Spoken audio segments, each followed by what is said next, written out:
പയ്യോളി ബീച്ചിൽ നിന്നും 14 കിലോമീറ്റർ പടിഞ്ഞാറ് അറബിക്കടലിൽ തലയുയർത്തി നിൽക്കുന്ന തുരുത്താണ് വെള്ളിയാങ്കല്ല്.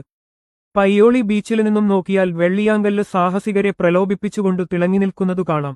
അടുത്തു ചെല്ലുമ്പോൾ നമ്മൾ ആദ്യം കാണുക കരയ്ക്ക് അഭിമുഖമായി കുടവിരിച്ചതുപോലെ പരന്നുയർന്നു നിൽക്കുന്ന വലിയ പാറയാണ്. മലബാറിന്റെ നാവിക ചരിത്രത്തിൽ ഇടം പിടിച്ച സ്ഥലമാണ് വെള്ളിയാങ്കല്ല്.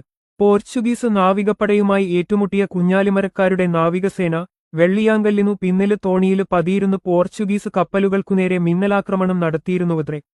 പീരങ്കിയുണ്ടയുടെ പാടുകൾ ഇപ്പോഴും ഈ പാറക്കൂട്ടങ്ങളിലുണ്ടെന്ന് പറയപ്പെടുന്നു. കുഞ്ഞാലിമരക്കാരെ പോർച്ചുഗീസുകാർ വധിച്ചപ്പോൾ അതിനു പകരം വീട്ടാൻ മരക്കാരുടെ ഒരു മരുമകൻ നാട്ടുകാരായ കുറെ ചെറുപ്പക്കാരുടെ സഹായത്തോടെ നൂറുകണക്കിന് പോർച്ചുഗീസ് നാവികരെ ബന്ദികളാക്കി വെള്ളിയാങ്കല്ലിൽ കൊണ്ടുപോയി വധിച്ചുവെന്നും അതിനുശേഷം ഈ പാറക്കൂട്ടത്തെ പോർച്ചുഗീസുകാർ ബലിക്കല്ല് എന്നു വിളിച്ചു തുടങ്ങിയെന്നും അതു പരിണമിച്ചാണ് വെള്ളിയാങ്കല്ല് എന്നായി മാറിയതെന്നും ഒരു വാദമുണ്ട്. 2 ഏക്കറോളം വരുന്ന പാറതുരുത്താണ് വെള്ളിയാങ്കല്ല്. ഇവിടെയുള്ള ചെറിയ കുളത്തിലെ സ്ഫടിക സമാനമായ വെള്ളത്തിന് ഉപ്പുരസമില്ല എന്നത് കൗതുകരമാണ്. ദേശാടനപ്പക്ഷികളുടെ ഇഷ്ടതാവളമാണ്. അതിനാൽ കടൽ പക്ഷികളെയും ദേശാടനപ്പക്ഷികളെയും നിരീക്ഷിക്കാൻ അനുയോജ്യമായ ഒരു സ്ഥലമാണ് ഇവിടം. കൊയിലാണ്ടി, പയ്യോളി, വടകര, മാഹി എന്നീ സ്ഥലങ്ങളിൽ എവിടെ നിന്നും വെള്ളിയാങ്കല്ലിലേക്ക് പോകാം. മോട്ടോർ ബോട്ടിൽ ഏതാണ്ട് 1 മണിക്കൂർ സമയം യാത്രയുണ്ട്. ചില പ്രാദേശിക ടൂർ ഓപ്പറേറ്റർമാർ നേരത്തെ വെള്ളിയാങ്കല്ലിലേക്ക് ടൂർ പ്രോഗ്രാമുകൾ നടത്തിയിരുന്നു.